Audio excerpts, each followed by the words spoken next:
Ng gabi, 2 oras na lang bago mag-New Year. At ang salubungin natin ang New Year ng isang malaking pag-asa. Kung sa Ilonggo, paglaom. Sa Cebuano, paglaom. Sa Waray-Waray, paglaom. Sa mga Spanish speaking, sa Zamboanga, Esperanza. Yan. Yan ang paglaom sa Espanyol, Esperanza. Para sa magandang kinabukasan. Pero ito'y paglaom ng mga para sa mga kumakampi para kay Digong Duterte ang ating pag-usapan. Lalaya ba ngayong 2026 si Digong Duterte or 2027? Alam mo, ito'y maaring sabihin ng ibang abogado suntok sa buwan. Pero sasabihin ko sa iyo, hindi po suntok sa buwan. Ang pinaka-problema ko lamang dito ay hindi ito ginamit ni Attorney Kaufman. Attorney Kaufman, I do believe, must listen to this vlog in order for him to formulate an argument that will bring forth the biggest and the strongest argument for the freedom for Digong Duterte. Ito po. Parang regalo ko na sa kanya. Yung mga anti-DDS, magkikipit balikat yun. Tataas ang kilay. Ano ba ito? But this is pure exploration of the intelligence of this person, diving into what the law can offer in order for Duterte to be freed from the accusation against him. Tatalakayin ko po isa-isa ang lahat po ng mga posibilidad saan siya mananalo. At kung mananalo siya by 2026, lalaya siya. The earliest siguro in June. Yan ang makukuha ko. The latest in siguro mga October. Total mabilis naman gumalaw ang appeals chamber ng International Criminal Court. Yun po ang ating pag-usapan. Si Emergent Distress, Happy New Year! Happy New Year, mine! Happy New Year sa lahat-lahat po.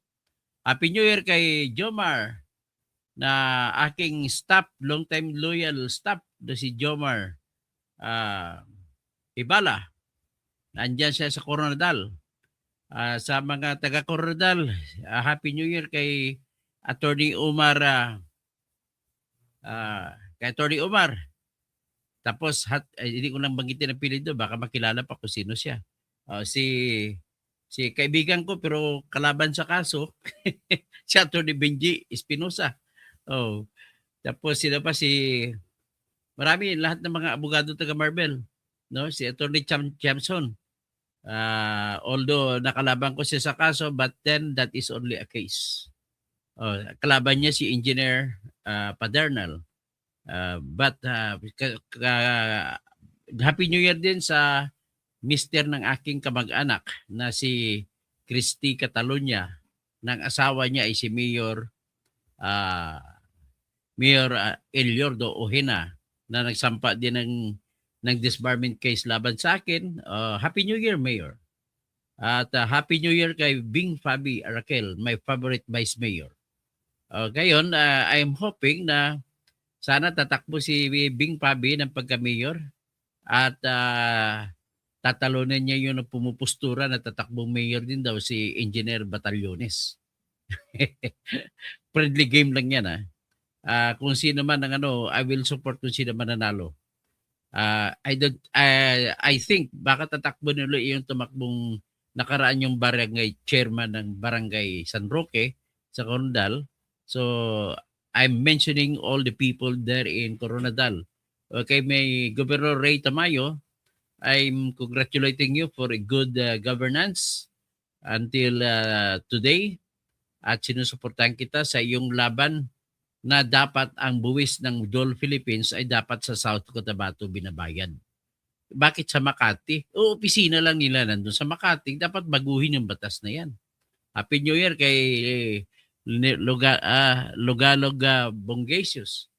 So dapat yung buwis ng Dole Philippines, dapat sa South Cotabato binabayad yung business taxes nila.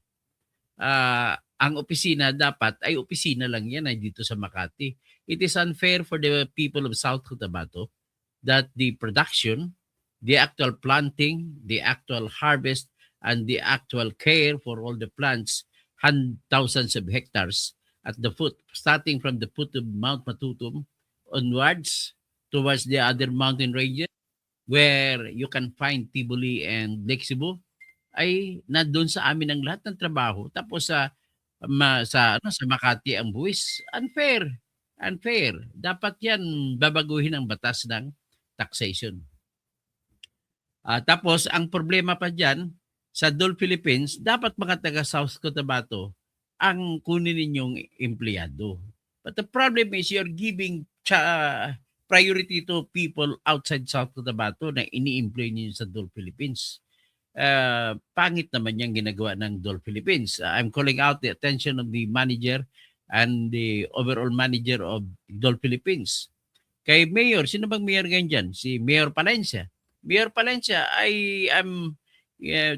I'm entrusting you that duty to ensure that Dole Philippines will comply with the conscience that all people of Pulumulok, South Cotabato should be employed first.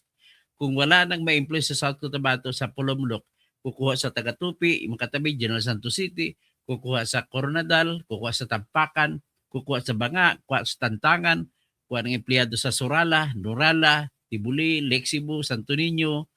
Dapat doon sila kumukuha ng mga trabahante. And the best man in position to enforce that is no other than Mayor Palencia of Pulumulok. Hindi yung Mayor Palencia sa Banga. So anyway, after saying that, binabati ko lang kayo. Yung kalaban ko rin no sa kaso-kaso si Dinan Hernandez, I am wishing that you do good this time. Kasi if you will not do good, be prepared because I'm always watching over you. Tapos si Mayor, si Congressman Peter Miguel, liwat lang, kontra liwat, kag perdihon mo si Dinan. Dinan has nothing in his mind but only a revenge kasi napirdi sa ni Kwan, natalo siya ni Rinaldo Tamayo. But then he is not qualified actually to become a good congressman. Si wala naman siya ginagawa, nagpakapera lang eh. Okay, kay kinagim nang agaw pa ng lupa ng iba. Yung lupa ng mga pamilya diyan, Obiñeta, inagaw niya. Grabe, sila magkakapatid diyan si Kwan, si Virginia. Okay. So these people really do not deserve to serve in the powerful positions in our province. So anyway, Happy New Year ko yung pagbati sa inyo niyan. That's part of my greeting. And the biggest New Year greeting sa akin, sabihin na natin New Year's hope na Esperanza. Esperanza Año Nuevo. Esperanza Año Nuevo or Cumpleaños. O Feliz Año Nuevo. Tapos sa mga Ilonggo, mga paglaom sa bagong tuig. Ganon din sa mga Cebuano speaking, paglaom sa bagong tuig. So ito ang hindi natin maiwasan na babatiin natin kahit New Year, kahit wala sa kalendaryo nila yon, maraming mga Maranao at sa Maguindanao residents diyan sa South Cotabato, sa Coronadal. Dumadami sila diyan. Kaya actually I do appreciate yung si Vice Governor Dudu Pingoy. I heard him one time proposing for a Muslim cemetery sa South Cotabato, particularly in Coronadal, para mabigyan din natin ng papuri yung mga tumutulong sa ating lipunan, nagpapa-improve ng ating ekonomiya sa Coronadal, South Cotabato, na ito mga Maranaos coming from Lanao na decision na tumira sa Coronadal, at saka mga Maguindanao, siyempre parang kabit ng bitukan namin yung barn kasi katabi lang kami ng barn. So marami na ring mga yung mga Ilonggo residents diyan, ng mga kamag-anak na rin, mga Muslim residents. Kaya parang isang bitukan na kami lahat diyan. So we wish success for next year for Bangsamoro Autonomous Region for Muslim Mindanao. Ganun po ang aking pangarap para sa ating bayan. Ngayon, pag-usapan natin kalayaan, isa sa pinakamalaking regalo para kay Digong Duterte? Posible. Ngayon pakinggan nyo kung bakit posible. Posible. Bakit ito? Pakinggan ninyo. Magagalit na sa akin ngayon ang mga anti-DDS. Sasabihin naman, DDS ka na ba? Alright, katawagin nyo ko DDS. Okay lang sa akin yan. It is your opinion. But the problem is, I cannot shake from that obligation to fight for the law. First thing first, why I am fighting for Duterte. I am fighting for Duterte this time, although I am not condoning, I am not forgiving him if he ever has that obligation to answer for all the deaths during the so-called war on drugs. But war on drugs as a case in itself is one thing, and the act of kidnapping him is another thing. The Philippines has that law that prohibits any person from kidnapping, snatching, or taking in custody of another person without the authority of our court. That authority of our court is called as warrant of arrest. And under our Constitution, Section 2, Article 3 to be exact, it states there that warrant of arrest shall issue only upon probable cause to be determined personally by the judge. Wala nang iba. Judge lang natin. Hindi pwede yung justice. Judge lang. So, hindi pwede yung fiscal. Judge lang. Hindi pwede yung mayor, governor, o commander ng kahit anong police or military organization or BAM or mga MILF na kasama na rin sa ating parang official soldier na rin sila ngayon. Hindi pwede sila mag-aristo na kahit sinong mga MILF. Hindi sila pwede mag-aristo kahit sinong mga Muslim residents dyan sa BAM. Kaya, ito lang aking pakiusap. Let us start now to become decent. Sa ating pakikipaglaban, maging decent tayo. Halimbawa, may larong basketball. Kayo, ang isang team, mayroong 6-footer, 7-footer. Ang ibang team, walang 7-footer. Pwede ba huwag nyo nang palaruin ng 7-footer? Pantay-pantay ang height. Ganun po yung decent na laban. Kung sa mga labanan din sa kaso, pwede ba kung ikaw ay marami kang pera, pwede ba okay lang may meron kang abogado, that is completely your right to get a lawyer of your choice. Pero naman, magiging fair lamang tayo na walang bigayan ng pera sa judge, walang bigayang pera sa piskal. Yan po nangyari sa atin ngayon. And I also suspect, this is only a suspicion but grounded with some sufficient evidence. Ano yun? Na sinasabi ko na nagbigay ng pera si Trillanes kasi siyang actual pumunta sa The Hague ng bilyones sa mga judges ng ICC para magpalabas ng warrant of arrest laban kay Duterte. Yan, pasensyahan tayo. Yan ang aking tingnan natin. Can we know the history? Kailan ba nagpalabas ng warrant of arrest ang ICC? Sisikapin natin yan. Number 1. The ICC released its order granting the arrest of Digong Duterte on March 7, 2025. 2025, March 7. Ngayon, ladies and gentlemen, ano ang meron dyan? Kasagsagan ng nakawan sa flood control project at buwan-buwan na nagbibigay ng 2 bilyong malimaletang pera si Saldico papunta kay Romualdez residence at ibibigay naman ni Romualdez kay BBM at doon po kumukuha ng budget. Alam mo, pag binigyan lang kahit 1 bilyon lang kada judge dyan, titiklop na yan kahit anong honest yung mga yan. Hindi malalaman. Ganon po. Kasabay kasi ang one circumstance eh. Kasi otherwise, sa totoong kwento lang natin ito. Kung talagang may kaso laban kay Digong, dapat noong panahon na nag-approve sila ng tinatawag na September 15, 2021 na authorization to investigate, dapat in 6 months nakapag-formulate na sila ng kanilang tactical move conclusion o September 21. Tapos kung 6 months, October, November, December, January, February, March. So March of 2022, dapat may warrant of arrest na kay Digong. Kung totoo man na may basehan ng kaso. Bakit inabot pa ng March 2025? March 2022, 2025, ibig sabihin 3 years pa. At nilabas ang warrant of arrest March 7 kasagsagan ng pagnakaw nila ng flood control na project na buto-buto na pera. Kaya I am saying that there is that probability na ang pangugulikta ni Bong Marcos pagkukuha ng quota na 2 billion kada buwan mula September 2022 hanggang 2025 mula kay Saldico ay big part of that chunk or big chunk of that pera na kinuha nila sa gobyerno ay ginamit nila pambayad sa ICC. At ang spokesman nila kasi may unang connect na doon si Trillanes. Remember, in 2017 alone, si Trillanes ang nagdala doon kay kay Edward Bato-Bato at saka si attorney yung namatay na abogado. Nagdala doon sa ICC. So marami sa kakilala niya na si Karim Khan.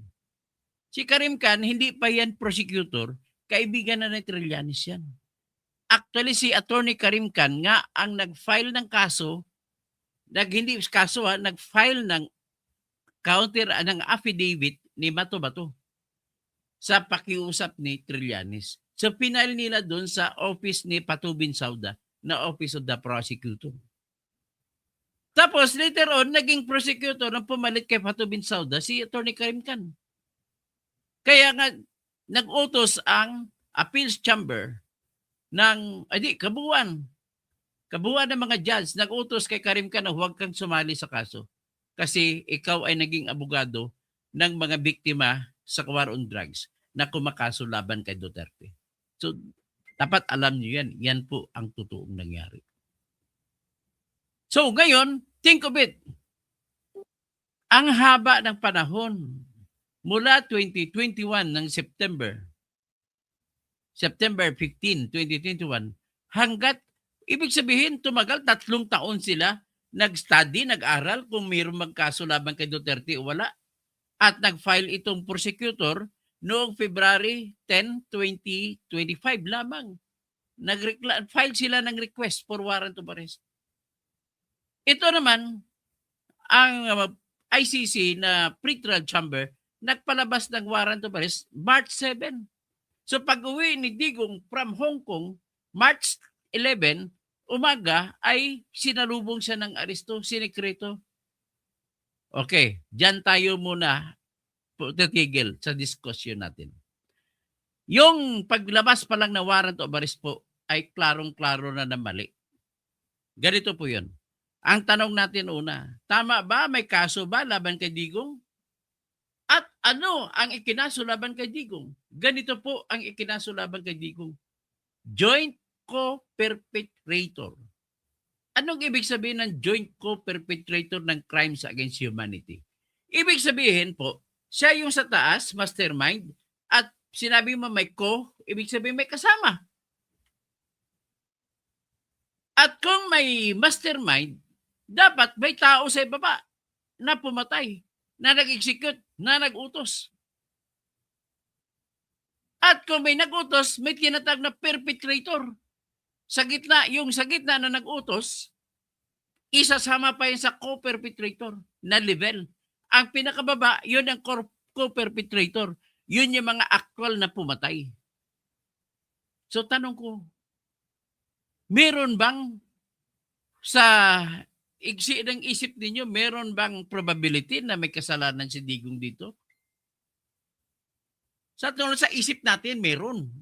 Ang problema, iba yung inisip natin, iba yung kung may ebidensya. Tanungin na lang natin kung may ebidensya ba?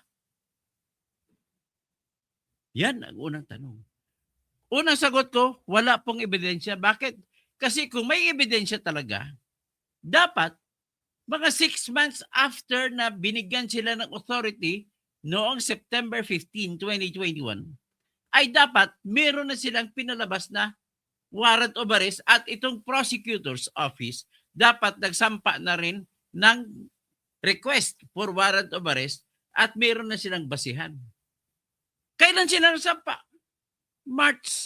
February 10, 2025. Ilang taon? 2 at mahigit. Ibig sabihin, wala talaga sila ebidensya. Ngayon, ang unang basihan ko na wala silang ebidensya ay ang katotohanan na matagal nilang pinag-aralan at hindi pa nakita. Alam mo yung ebidensya, nandyan lang yan. Hindi na kailangan tumagal pa yan kung naghahabol ka ng katarungan because justice delayed is justice denied. So kung meron ka agad, ay dapat hinain mo na yan. See? I am hoping na lahat kayo ay naintindihan nyo na. Kalaban man kayo ni Duterte o hindi. Sa batas po ng ebidensya, ang delay sa pagsasampa ng kaso ay ikinukonsidera na nawalan na ng bisa kung ano man ang bigat meron. Because the only way ng isang aksyon ay magiging totoo ang isang kanyang mga, tingnan natin, huwag yung documentary evidence, yung mga testimonial evidence. Para magkaroon ng bisa yan, kailangan at the time of the happening of the incident, dapat ipalabas na kagad ang kanyang affidavit. For example, murder. May isang testigo sa Pilipinas nangyari. Halimbawa, doon sa amin, sa Coronadal nangyari. Murder. Tapos may isang testigo. Ang isang testigo na nakakita ng murder, pag nakita na siya, pumunta na siya dapat sa pulis, o di kaya pulis na kilala na siya ng pulis. At yung pulis na investigador, automatic dapat yan, kinuna na kagad ang sinumpaang salaysay. O kaya kung salita ron sa South Cotabato ay Ilonggo, sa salitang Ilonggo. O alam mo, mga Muslim dyan, mga Baguindanaw, mga Maranao, marunong magsalita ng Ilonggo. Mga Ilocano dyan na nag-umpisa, mga Kapampangan, Batangueño, puro na rin salitang Ilonggo ginagamit ngayon dyan. So, kaagad-agad, kuna ng statement para kung sa theory ng ebidensya, kapag ang isang testimonya or witness, kapag nakakita niya kagad, at kapag sinabi niya kagad, wala pa siyang panahon na mag-isip para magsinungaling. Kaya kunan kagad. Ngayon, halimbawa, yung testigo na yan, after 3 years na siya nagbigay, wala na, hindi na mapapaniwalaan. Kasi nagkaroon na siya ng pagkakataon sa pag-iisip na mag-isip siya kung pwede siya magsinungaling. Marami na konsiderasyon, maaaring binigyan ng pera, o kung saan, yan po ang kahalagahan ng kaagad-agad isampa. Yan ang ibig sabihin ng justice delayed is justice denied. Ngayon, para maintindihan niyo palalo ang puntos ko sa punto ng ebidensya. Kilala niyo, di ba? Alam niyo, mayroong mga gwardiya kuminsan sa gate. Mga establishmento, mga gwardiya. May security guard. Meron siyang logbook. Kada pasok ng sasakyan, lista, plate number. Anong sasakyan? Sino nagmamaneho? Sino mga sakay? Anong oras? Anong date? Ganon lagi trabaho ng gwardiya. At walang laktaw yung kanyang logbook. So kung may dalang laktaw, sulat din. Kung may taong papasok, sulat din. Walang laktaw. Yung paglalagay ng gwardiya ng detalye sa kanyang logbook ay kaagad-agad ginawa. So ibig sabihin, wala siyang time para mag-isip na nagagawa niya ng kasinungalingan o pipikiin niya yung entry. Yan po ang binibigay na kapalagayan, presumption ng batas sa mga logbook. Ang mga logbook ay exempt sa hearsay rule kasi ginawa yan sa panahon na hindi pa nagkakaroon ng kakataon ang tao na mag-isip na baka magsinungaling. Yan ang essence ng oras. O, isipin mo, ang gwardiya, halimbawa, tingnan lang, mamayang hapon pa niya ilagay sa sa kanyang logbook, hindi na mapapaniwalaan yun. Kailangan walang laktaw, tuloy-tuloy. As it happens, ilagay niyang lista, ilagay niyang detalye nangyari sa gate niya, lumabas sa gate niya. Ganon din sa krimen. Dapat, kung may testigo, dapat kunan siya in the soonest possible time ng investigador na pulis. Kapag nakita na siyang NBI investigador, kunan na kagad siya statement. Ganon po. Kaya sa laro po, kaya ako naging abogado ko, trial lawyer. ang pinakaunang affidavit na nilabas, yun ang mahirap tumbahin. Kaya diyan kami umaasa sa aming ebidensya sa unang statement. Kaya yung pangalawang statement na nag-recant o nag-desistance, wala yan. Hindi na namin pakikilalanin yan. Okay, next. Isang ehemplo. May tinatawag po kami na antemortem statement. Antemortem statement, ano yan? May isang tao, mamamatay na siya. Testigo siya sa pagkabaril ng isang tao. Natamaan din siya ng baril. Tapos alam niya na mamamatay na siya. Naabutan siya ng pulis ngayon. Wala na yung kriminal, wala na yung bumaril kung sino. Tapos natanong pa siya, nakausap pa siya ng police investigator.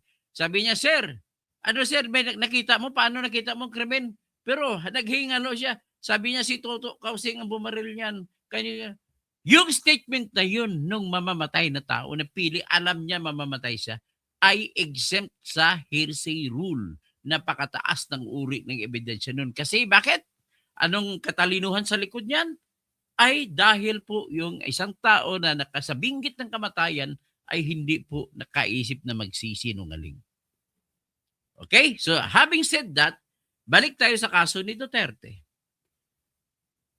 Kailan yun nilagay? Sabi ni Las Cañas at saka ni Sabio, Attorney Sabio, ay binigay nila 2017 pa ng April ang kanilang affidavit ni Matubato doon sa ICC. 2017. Tapos si Patubin Sauda nagdeklara lang na mag-examine siya February 8, 2018. Ang layo. Di ba? 1 year na. Tapos from February 8, 2028, nagsampa pa siya ng motion o request to investigate, to file the case on May 24, 2021. More than 2 years. Wala na. Wala nang presumption of regularity na bibigyan mo na pag-iisip na pinapalagay mo na mataas ang uri ng mga statements ng mga testigo na nilagay ron. So, yan sa puntong yan, oras, sa delay, sa pagsampa, yan ang una kong point or argument. Number 1 argument ko na bakit mababasura ang kaso ninyo laban kay Digong Duterte. At hindi nyo kayang tumbahin yan. That's a fact. Next. Ang next ko na dahilan, number 2 reason, ganito po yan. Di ba, kumakaso ka ng may mastermind co-perpetrator, pag dilagyan mo ang co-perpetrator ng ibig sabihin may kasama siya 1 or more. Bakit? Kung may kasama siya 1 or more, may kasama pa rin siyang perpetrator. Yun ang bumaril ng pumatay. Tanong, bakit hindi na pangalanan ng prosecutor sa ICC kung sino-sino yung co-perpetrator? Bakit hindi napapangalanan kung sino-sino yung mga pumatay? Bakit hindi napapangalanan yung iba pa? Kapag hindi nila napapangalanan, ebidensya po yan na wala silang ebidensya laban kay Digong. Nanghuhula lamang sila. Kasi kung totoo pa yan sila, in relation to time na dapat mabilis sila sa pagsagawa ng kaso ay matagal at hindi pa nilagay pangalan, ibig sabihin, kulang ang ebidensya na kulang. Kasi hindi nila alam kung sino ang co-perpetrator ni Digong Duterte. Kasi kung tinawag nila ang co-perpetrator si Digong, dapat alam nila kung sino. The fact na hindi nila alam, ibig sabihin wala silang ebidensya laban kay Digong na ganun nga ang ginawa ni Digong. So ang theory nila, si Digong nagutos. Yan ang theory na, policy making. Si Digong nagutos sa policy making para mangyari yung pamamatay sa war on drugs. Yan ang theory nila. Ang problema nila, si Digong nang binabanggit nila. Hindi nga nila binanggit doon si Bato. Hindi nga binabanggit si Albayalde. Hindi binabanggit si Romeo Caramat. Hindi binabanggit si Edelberto Leonardo, si Ruina Garba, at ng iba pa. Anong ibig sabihin nan? Ibig sabihin, nanghuhula lamang sila at nag-iisip si Digong lang ang kilala nila. The fact na si Digong lang ang alam nyo, ibig sabihin wala kayong ebidensya laban kay Digong. Dapat alam nyo muna kung sino ang pumatay bago nyo sasabihin na yung mastermind ito. Paano magkaroon ng may mastermind kung wala yung trigger? Kailangan ang trigger ay dapat mapapatunayan ninyo. So, ibig sabihin na, yan lang ang nagpapatunay lang ngayon na kulang ang ebidensya ninyo. Next, ano pang ebidensya nila? Dahil wala silang binanggit, malabo po ang ebidensya. Yan lamang kahit hindi mo na i-discuss ang iba. Next, gusto ko i-discuss ka rin kasama sa ebidensya. Ang lahat po, binasa ko ang lahat ng mga kaso na na-convict. Si Ongwen case, si ibang case, basahin natin ibang case dito.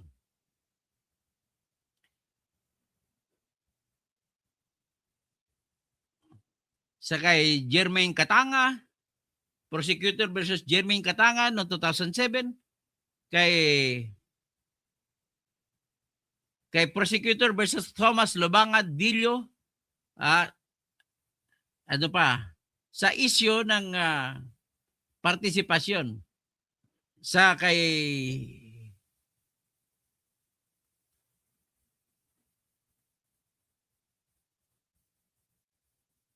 kahit sa dalawang kaso na lang yan na binabasa ko ngayon dito, ay wala po silang kumpara ko, ang dito, yung mga ibang nabanggit ko rito, si Ongwen, ay sinama siya as co-perpetrator. Bakit? Kasi po, ang kanyang partisipasyon ay hindi naman niya tinatanggi na mayroong nangyaring patayan. Hindi niya tinatanggi na yung sundalo nila, sila kasi grupo ang sundalo nila ay pumapatay. Kay Dominic Ongwen, ang ginagawa ng depensa ni Dominic Ongwen, inamin niya na siya ang leader ng grupong mga sundalo doon sa South Africa.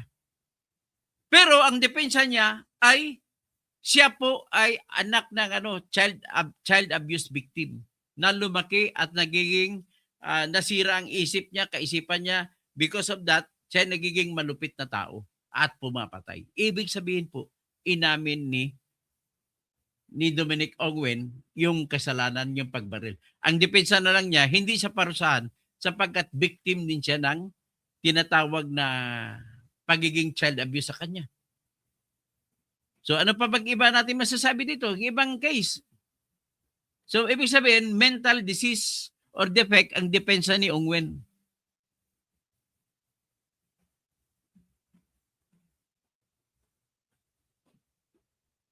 Kay Ulubaga naman, ang background naman ng kaso niya ay ganito. Leader siya ng Union of Congolese Patriots. He was arrested by Democratic Republic of Congo noong March 2005 sa charges na pumatay siya, na inaresto siya ng gobyerno ng Congo dahil pumatay siya, marami siyang pumatay. Ibig sabihin, may kaso siya sa Congo mismo na bansa. Hiwalay pa yung huli na lang siya, pinalabasan ng warrant of arrest ng ICC.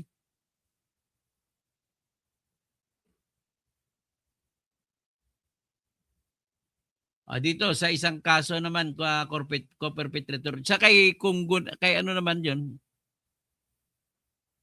kay Lubango, ay wala rin siyang pagdidinay na siya ang leader ng mga puwersa na pumapatay. Ganon po.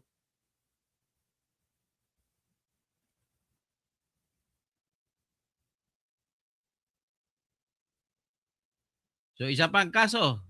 Ito po yung mga kaso na desisyonan na ng ICC.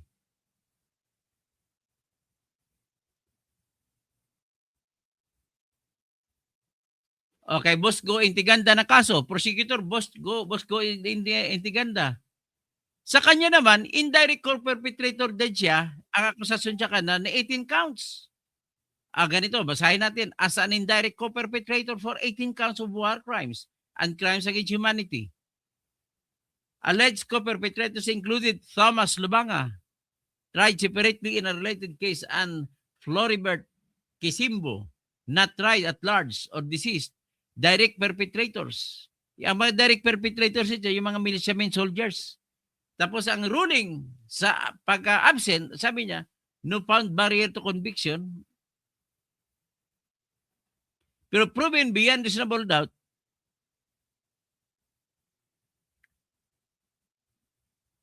kasi napatunayan din na siya nagli-leader ng pumapatay ng persa, na grupo. So, binabanggit ko po yan, ini-emphasize ko po yan, yung tinatawag na pagpatay, direct participation nila, yung nag-utos sila. So, ang kaibahan dyan, anong kaibahan? Binabanggit ko yan, because of this, ay ibang sitwasyon ni Duterte. Ang sitwasyon ni Duterte, doon na siya sa presidente siya. Wala siyang inutusan. Wala kayong ebidensya na inutusan siya. Na may inutusan. Kundi yung public statement lang. Na kailangan war on drugs ipagpatuloy. At lagi na sinasabi na patayin kung manlaban. Yun lamang. Ibig sabihin, ibang sitwasyon yan kaysa sitwasyon yung nakukonvict na si Ongwen at saka si Lubanga. See? Ang layo ng ipagkakaiba. Wala pong ebidensya na may direct participation talaga na co-perpetrator siya. Para magiging co-perpetrator si Duterte, dapat patunayan na siya nag-utos mismo. At isa pa, patunayan na yung mga pinatay ay sadya na pinatay for the crime itself. Kahit alam na krimen, pinatay. Ganon ang ginawa kay Ongwen. Sinasabi niya lamang na pumapatay sila dahil natorta ng utak niya. Yung isa naman Lubanga, iba naman. Ganon din kasi kaaway ng grupo nila. Kumbaga, it was a war between two tribes. Nagkaaway ng dalawang tribo, nagpatayan. In other words, ang pagpatay doon sa kanilang mga kaso ay wala ng konsiderasyon kung legal man o hindi legal. Illegal talaga. Alam na illegal ang pagpatay. Pinapatay. Ginagawa pa rin nila. Ang kay Digong Duterte, iba ang sitwasyon. Bakit? Ang sabi ni Digong Duterte, huwag kayo pumatay. Pwede sabihin ka na, huwag kayo pumatay kung walang dahilan. Pero pumatay kayo kung kayo ay babarilin, kung manlaban. Ganon ang klarong-klarong konteksto. Kahit i-posta yung inyong katawan dyan. Ganon talaga ang nangyari sa kaso ni Digong. At besides, paano natin malalaman na may partisipasyon, kung ano ang partisipasyon, kung nag-utos ba talaga si Duterte? Kung siya lang ang kinakasuhan, hindi mo kinasuhan ang mga pulis na pumatay, hindi mo kinasuhan ang ICC, kung sino mga iba pang mga pulis sa itaas, pati kay Bato, pati kay Bongo, o pati kay kung nag-utos man si Sara, o kung nag-utos man si Albayalde, o kung nag-utos man si Karamat, o si Ruina Garba, o si Edelberto Leonardo. Kita mo pagkakaiba ang layo. Itong sa mga kaso na sinintensya nila ay out and out, ang pagpapatay ay illegal mismo. Walang dahilan. Whereas sa kaso ni Duterte, may dahilan. Kasi namarili, nanlaban sila eh. Yan ang, never mind kung totoo ba hindi ang nanlaban, basta kung si Duterte ang titignan natin, ang tanong, nag-utos ba siya na pumatay kahit walang dahilan? Wala. Sinabi lang, patayin kung nanlaban. Di ba? Ang laki ng diferensya. So with that, mananalo si Duterte. Sa mga kaso, sinurvey ko na po ang lahat ng desisyon ng ICC sa mga kaso na co-perpetrator case. Kahit man crime against humanity, kahit war crimes. So clear, ulitin ko lang, sa kaso ng mga na-convict ng ICC ay hindi nila kinontest na illegal ang pagpatay nila. Kay kaso ba kay Duterte, iko-contest niya, wala akong sinabi na pumatay lang kayo basta-basta. Ang sinabi ko lang, patayin nyo kung manlaban. It is a different thing. Ngayon, sino ba ang sa field ang pumatay? Kung totoo man ang laban o hindi, ang mananagot dyan yung pulis mismo na nasa field. Kagaya kay Kian de los Santos na sinintensyahan ng RTC at inaffirm ng Supreme Court natin. Anong ibig sabihin yan? Pagpapakita labang yan, gagamitin pa ni Duterte na ebidensya. Sinong sinintensyan dyan? Mga pulis, hindi ako. O yan naman ang ebidensya pabor kay Duterte na magsasabi na hindi siya guilty sa kaso ni Kian de los Santos. Hindi siya ang nag-utos. In other words, that will now create a big doubt ng duda para sabihin mo na guilty si Duterte. Therefore, everything is very clear. Kulang na kulang ang ebidensya sa ngayon na nakikita ko sa kamay ng ICC prosecutor. Hanggang dyan sila. Wala po rin silang ebidensya na maipapakita na mismo nag-utos si Duterte na pumatay na lang na walang dahilan. If they can prove that Duterte ordered the killing without reason, then that's the time that Duterte will be proclaimed guilty of the crime as co-perpetrator in committing those crimes labeled or characterized as crimes against humanity. Intindihan nyo ba? Kaya nga ito, as we step into 2026, I am expecting big victories for Duterte. Itong idinidiscuss ko, assuming na may jurisdiction. Hindi ko muna kinocontest kung may jurisdiction. This is only assuming kung may jurisdiction. So, ililimit ko lang muna ang aking diskusyon dyan. Ngayon, i-discuss naman natin yung kanilang pinagkikwento lagi nila ni Atty. Conte, Atty. Joel Butuyan, si Atty. Gabriel Andres, si Atty. Nery Colmenares, at sino pang ibang attorney na kakampi nila. Sinasabi nila, may reward system, papatunayan nila na may reward system na ang nagbibigay, ang kanilang direct na testigo ay si Ruina Garma at si Edelberto Leonardo. Analisahin natin. Baka naman, pwede natin mapalabas na kung mapatunayan natin na nagbibigay ng reward ang si Edelberto Leonardo at saka si Ruina Garma sa mga pulis na nakapatay sa war on drugs, pwede ba natin sabihin na si Duterte ay guilty as co-perpetrator na may kinalaman siya at siya nag-utos na pumatay? Tanong. Anong isasagot ko? Malabo. Malabo. Bakit? Ang reward, pwede yan. Aminin pa ni Duterte yan. Okay yan. Inamin ko nagre-reward ako. Inutusan ko si Duterte. Diyan nga napunta ang aking confidential fund na 4 billion a year. So, ngayon, magigilty ba siya pag inamin niya? Excuse me, big reasonable doubt pa rin. Bakit? Nagre-reward ako kasi nagtatrabaho sila. Wala naman akong utos na pumatay sila. At that level, at that point, automatic yung reward. Without even questions asked. It's another matter kung mapapatunayan naman later na yung mga pulis na binigyan ng reward ay talaga palang mga kriminal, mga tarantado nila. Di ba? Punyeta. Gano'n lang yan. So, naintindihan nyo ng mga analysis? O yun, yung tatlo lang na topic ang aking didiscuss sa ngayon para kasi iyan lamang po pinakasustansya ng mga elemento na pag-uusapan sa kaso ni Duterte. Next ulitin ko lang. Una, sa delay nila na palabas pa rin sila warrant of arrest kay Duterte, wala na yun. Automatic out yun. Kasi bakit nagka-delay kayo? Ibig sabihin wala kayong ebidensya.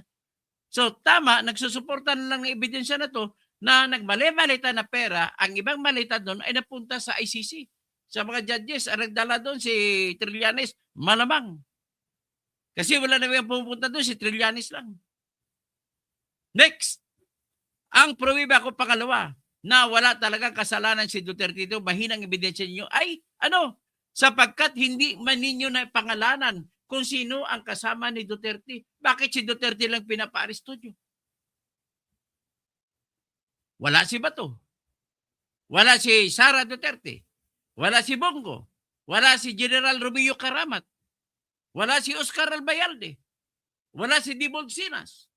Wala si Edelberto Leonardo. Wala si Ruina Garma.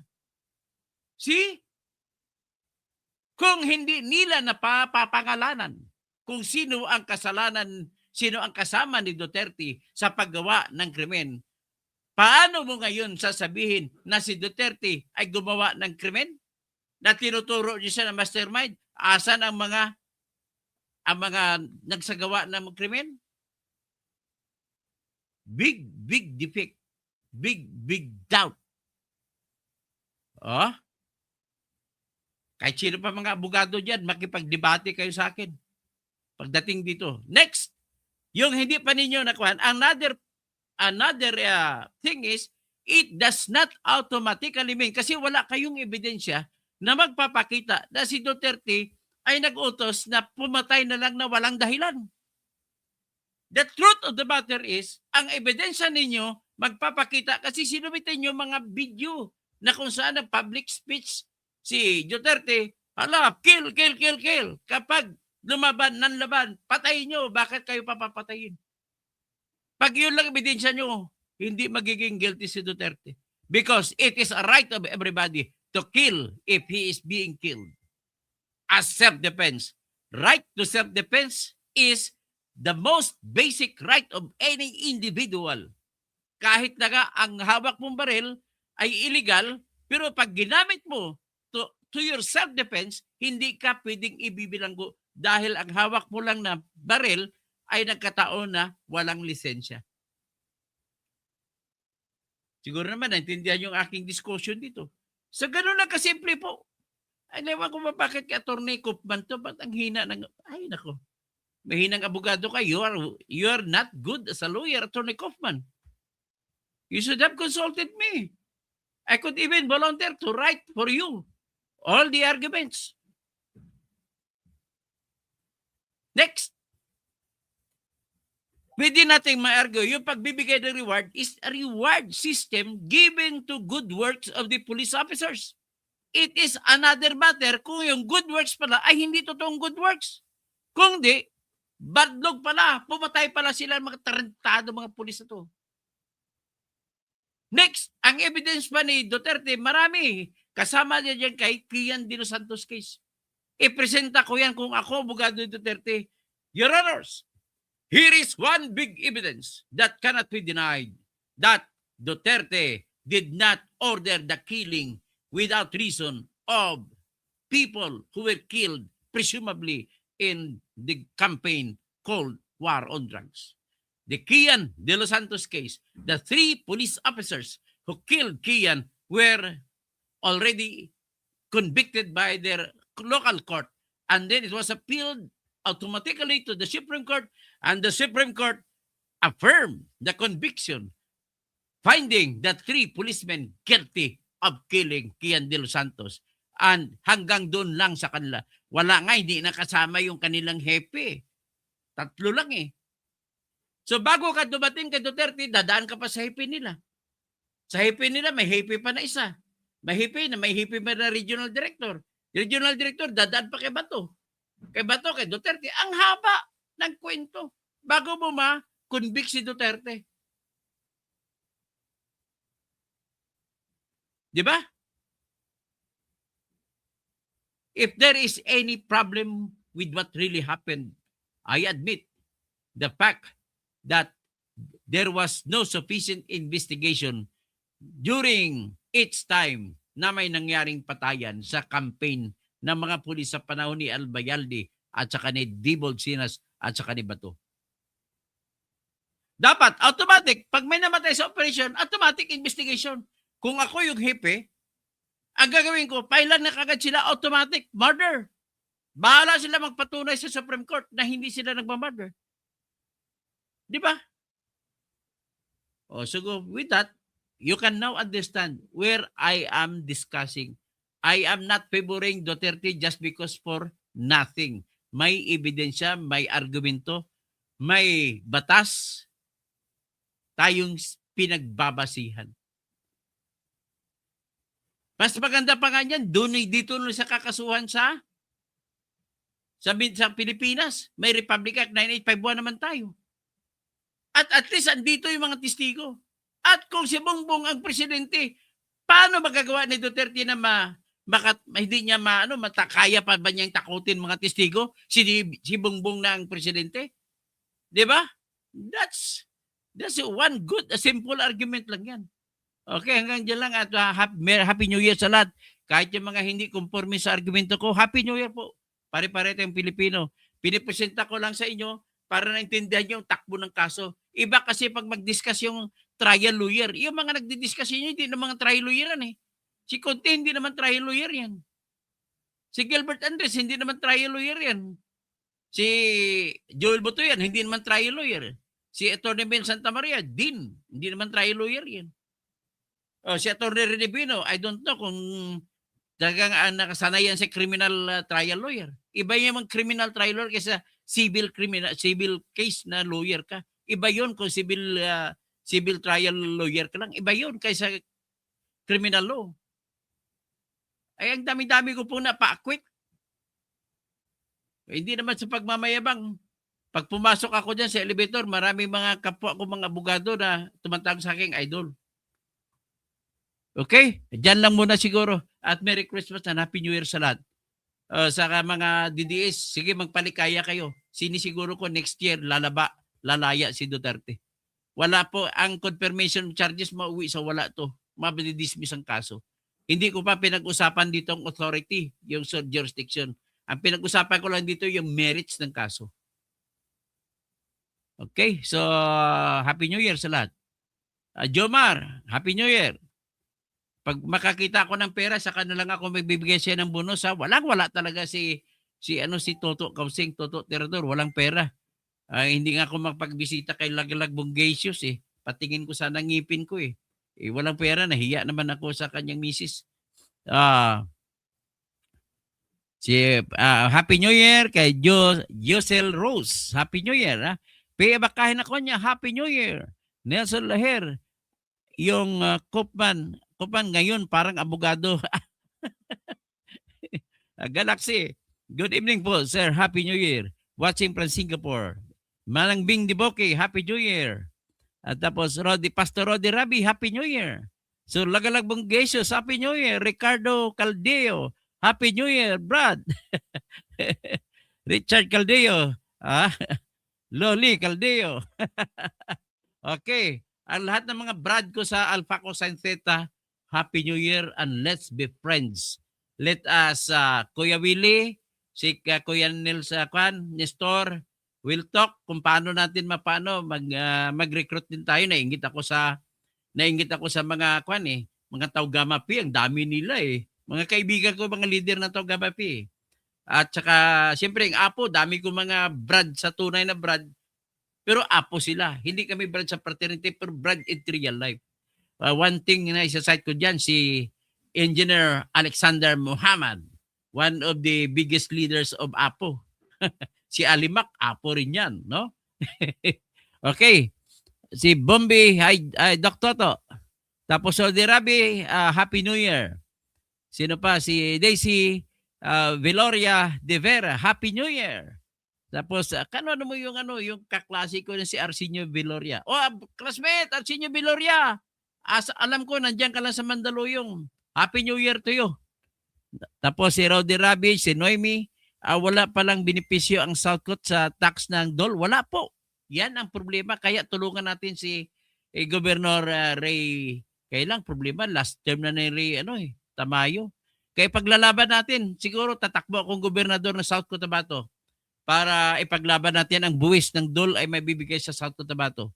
At lahat ng mga taga South Cotabato ang dapat na i-employ dyan sa DOL, Philippines. So, Geoffrey, Happy New Year. Katoto, Happy New Year din po, Geoffrey. Si Noemi, my New Year's hope is that PRRD will be released from ICC. Tapos, CX Rolls, Happy New Year from Sydney, Australia. Marilo Lapus, good evening po, sir. Happy New Year. CX Rolls, hi, it's already 01:20 hours AM. Ganun ba sa inyong lugar? Sa amin dito, pa lang alas 11 pa lang ng gabi. Ang Pen, Mayor Palencia, it should be the first pulumulok at neighboring town. Si Mayor Palencia, Happy New Year sa inyo. Jonathan Bordomio, watching from Coronadal City. PNW, magbago ka na. 2025 mo pa sinasabi, ito, kontrapelo to ng mga argumento na mga argumento mo tol, mga walang basihan.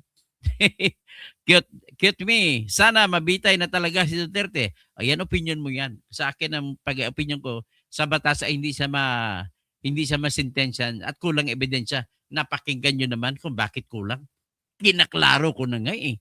Ah, cute me. Sana pumunta ka na lang sa The Hague. Mag-abogado. What the heck? Bakit ako mag-abogado doon? Kasi may abogado naman sila. Pangalawa, hindi ka pwede mag-abogado ron kung hindi ka magpa-accredit sa International Criminal Court. Tapos si Pierre para sirang plaka. Hindi na po uso yung plaka. Ganun, ngayon. wala na nga CD ngayon eh. USB. Wala USB na lang. Cute me, kalbo, 1 million pa nilis mo mga queen. Ay, wala. Kayo mga tao na mga walang utak, mga argumento niyo, argumento di baculum, ad baculum, argumento ad hominem. Magtatawag lang ng personal mga kalbo, tawagin ako kung ano-ano. Mga walang argumento kasi, talo sa debate. Lalain Taranebo, God bless your family. Happy healthy New Year. Dennis Causing, my beloved Brad. Happy New Year. Bergie Piquero. Trolls in Nibangag. Andito, nakapasok. Ang dami po nila. Pasensya ka na. Miss Daisy, Happy New Year. Katoto Causing. Jonel Labad. Good evening po, Sir Toto. For Senator 2028. Dilawan, itapon sa impyerno. Wag naman, mga kapwa Pilipino din natin yan. Leo Morales, tama. Arma Bautista, Happy New Year po. Berge Pequero, dapat ang senador matalino sa batas tulad ni Engineer Toto Causing for Senator. Salamat po. Love and life. Mag-isip nga ako kayo ng tama. Puro mali sinasabi nyo. Justice delayed na dyan sa mga AJK na namatay. O dapat sino mananagot yan? Dapat mga pulis na pumatay, kakasuhan.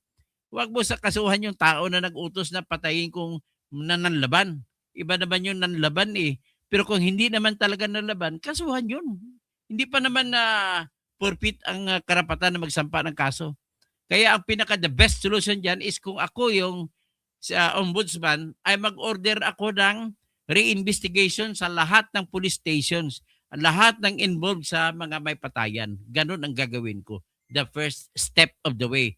Tapos kakasuhan ang lahat ng pulis na naka-involved sa mga lahat ng operations. Ganun lang kasimple yan. Hindi ba alam ni Remulla yan? Ang bubo naman ni Remulla kung hindi niya alam yan. Graduate pa naman sa UP. Sinisira mo lang UP College of Law. Santiago Quambot, anong puntos mo? Walang kasalanan si Duterte? Yes! May sa batas na pinag-usapan sa detalye, sa ebidensya, Santiago Quambot, walang ebidensya na guilty siya. Okay? Alam naman natin yan, sa tingin ko, siya nagutos.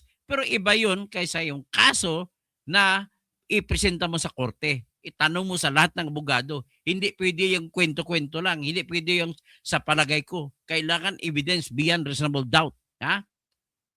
Kailangan mag-ano na kayo, matuto kayo ng criminal law. Criminal evidence. Robert Ejan Santos, yung nag-self-confess si Dutain ng marami. Anong self-confess niya? Wala po siyang self-confession dyan. Ang pinag-usapan natin yung war on drugs. At saka malamang mas doon pa nga siya delikado sa Davao na mga patayan eh. Pero sa war on drugs, wala po ako nakita. Pero sa Davao, depende na yan kung kakagat ba ang testimonya ni Matubato at saka ni Arturo Las Cañas. Inaamin ko yun, doon lang malakas ang ebidensya laban kay Kan. Pero sa war on drugs, wala po ako nakita ebidensya na maganda. Pasensyahan tayo. So, ICC, bulok. Sabi nga na Atty. Libayan, bulok walang ebidensya eh. So, Ani Binay, ang bibig niya mismo ang ebidensya. Hindi, wala naman sinabi na siya pumatay. Sinabi na lang nag-utos siya, kill. At kung lumalaban, patay nyo. Hindi naman ebidensya na siya nag-utos na pumatay. Ano mang klase kayo? Bobo ba kayo? Hindi nyo maintindihan? Hindi siya nag-utos na pumatay na walang dahilan. Kung may dahilan kagaya ng nanlaban, ay patayin nyo. Pero ibang usapin yan kaysa kung sino talaga ang pumatay. Malabang pulis yan kagaya kay Kian de los Santos, ang 3 pulis ay nasentensyahan. So ibig sabihin, ang kay Kian De Los Santos case is an undisputed or undisputable evidence na nagsasabi na walang kinalaman si Duterte sa kay Kian De Los Santos. O, di ba? Father, Fabi Villanueva, you must be good in logic kasi mga pari, philosophy ang mga preparatory courses. So dapat magaling sa sa logic. So dapat alam ni Father Flavio Villanueva na wala kayong ebidensya na si Duterte ang nag-utos pumatay kay Kian De Los Santos. O, di ba? Alam na ba ni Father Villanueva na nasentensya naman yung pumatay kay Kian De Los Santos?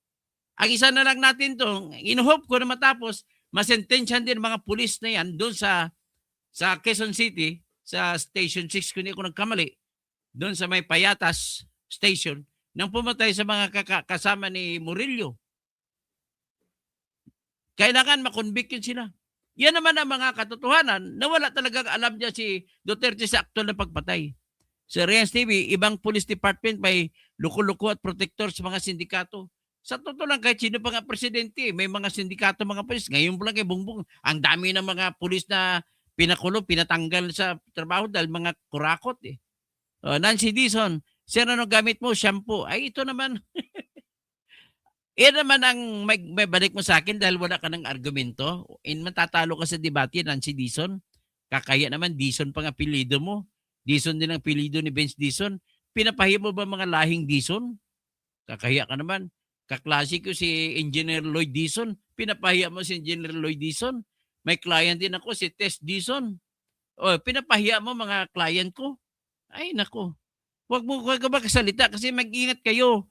Kasi kung may apelido kayo nakalagay dyan, buong apelido ng mga angkan mo ay kasama kung nagpapakita ka ng kabubuhan dyan, ay ibig sabihin ang angkan mo ay buburin. Di ba? Perdi Gones, punta ka ba sa The Hague? Pwede kang abogado na makatulong. Pwede ako tutulong dyan as advisor, but not kasi hindi naman ako accredited. Malamang, susulat ako apply ako accreditation. Kung gano'n na lang. Nelson Laher, si Tatay Digong kahit butiki, walang pinatayan. Tama. Nancy Dizon, sir, ano pang gamit mo siya? Paulit-ulit naman, hindi ko nabasahin yan. Shampoo. Rayans TV, pag ang mga adik na pag makapatay, sasabihin okay lang. Nancy Dizon, ulit naman, hindi ko nabasahin yan. Pasensya ka na, Nancy, ha? Wala ka naman alam, eh. Tapos, Nilo Latoha, bakit hindi ka sumama kay Duterte? Mga tanong naman, bakit hindi sumama kay Duterte? Mga tanong po nonsense, illogical. Tanong po yan, pasensya ka na, Nilo Latoha. Nagiging bubo ka na rin. Ibig sabihin, mga pamilya Latoha, bubo. Huwag gano'n lang, hanggang doon lang tanong nyo. Ryan's TV, kasi ang kabubuhan po, hindi yan nakukuha sa, hindi ka nag-aral. Kahit hindi ka nag-aral, pag matalino ka, madali ka makaintindi. Gano'n lang kasimple. Ryan's TV, siyempre patayin po kasi may baril din. Yon, gano'n po ang kanilang Ibang usapin naman yan kung sinadya pinatay. Gano'n lang kasimple. Ang kasuhan mo, yung mga pulis, yun pala, alam ba ni Duterte na pumatay mga pulis? Na kahit na hindi lunan laban? So, Hopscats, Happy New Year, Atty. Toto, just continue spreading the truth. Estong, dami saw-saw dito sa troll. Wala namang alam sa batas. Tama sa iyo, Katoto, nasunod tayo sa batas.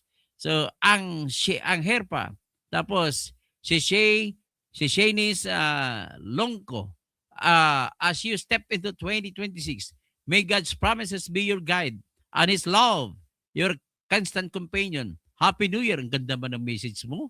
Mama, ang ganda. Happy New Year to you and the whole family. Blessings. Watching always from Ontario, Canada. Ganda na message mo. The LKKHG, FD, Sapulo. Duterte po ba kayo? Hindi po ako si Duterte, tirador po ako. Pero kinakampihan ko siya sa puntong ito kasi walang ebidensya laban sa kanya. Ganun lang kasimple. Yan po ang mga utak ng abogado. Hindi kami nagkukonvict ng tao kahit kaaway pa David basta wala kaming ebidensya. Ganun lamang po.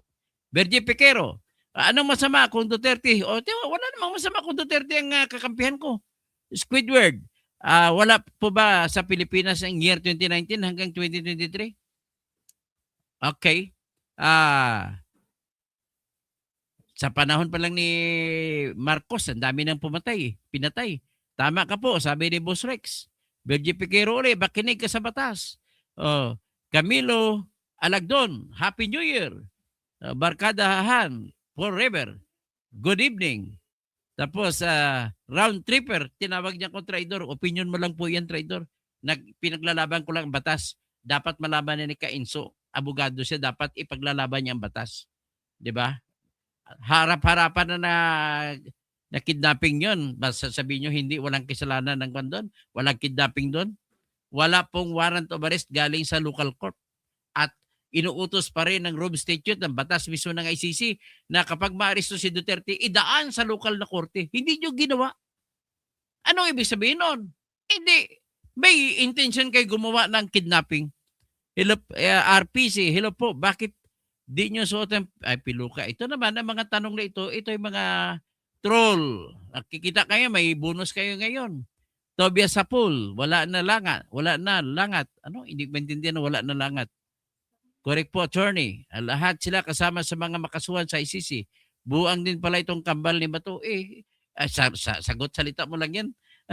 I could not call it as an opinion. I can call it as a hate speech. Miles Cyclones, Happy New Year. Virgie Piquero, ICC, bulok-bulok. Arthur Dioba. So, ungas ka dang. Yan lang ang gagawin to nilaban sa akin. Sa debate, talo kayo sa debate. April J, Happy New Year. Si RPC, hintayin nyo makasuhan. Ay, turuan mo, Dok, ng mga batas sa mga bubo na makinig sa inyo. Okay, Ilonggo. Sabihin pa ni PFPRD, matanda na ako, ayaw ko na magpayaman. Ang gusto ni PRD, maligtas ang mga kabataan sa droga. Freddy, sana ikaw na abogado. Sana nga ako na lagi ang abogado niya. Tapos, RPC, bakit kaya di ikaw ang kinuhang? Wala akong alam kung bakit hindi ako kinuha. Hindi ako kilala ni Sarah. Ganun lang. At wala akong personal na kilala sa kanila. Pasensya ka na. Ilonggo, sinabi na nga ni PRD, kahit anak niya, magduga, papatayin niya. Ferdinand de la Cruz, yan ang gusto ko sa iyo, Katoto. Sa katotohanan, kalamang manindigan. Totoo po yan ang ating sinasabi ko. Yan ang katotohanan na walang ebidensya, yung inyong kakampi. Ilonggo, Edwin Bon, sino pang hindi ko nabasa? Ni Dane Rual, kining na mo. Kining na mo rin. Hanggang dyan na ba pag-argumento mo? Talo ko si debate. AMG Travel Vlogs, politically motivated ang ginawa ng administrasyong Marcos. Of course. Tama, di ba? Wrong timing, no? Ang timing ng ng flood control na bakit si nang pinaaresto, isa lang. So, Travel Vlogs, President Duterte was not arrested. He was forcefully abducted. Tama yan. So, Jewel Beraflor, good observation, sir. I'm with you, sir. That's true. Ganina din ako sa iba pang mong topic. Pareho tayo ng napuna. Matias Pajardo, Happy Idol, Toto Kausing, Jewel Miraflor, salot you, sir. Salamat po. Mercy Narvasa Suzuki, Happy New Year, Dr. Toto.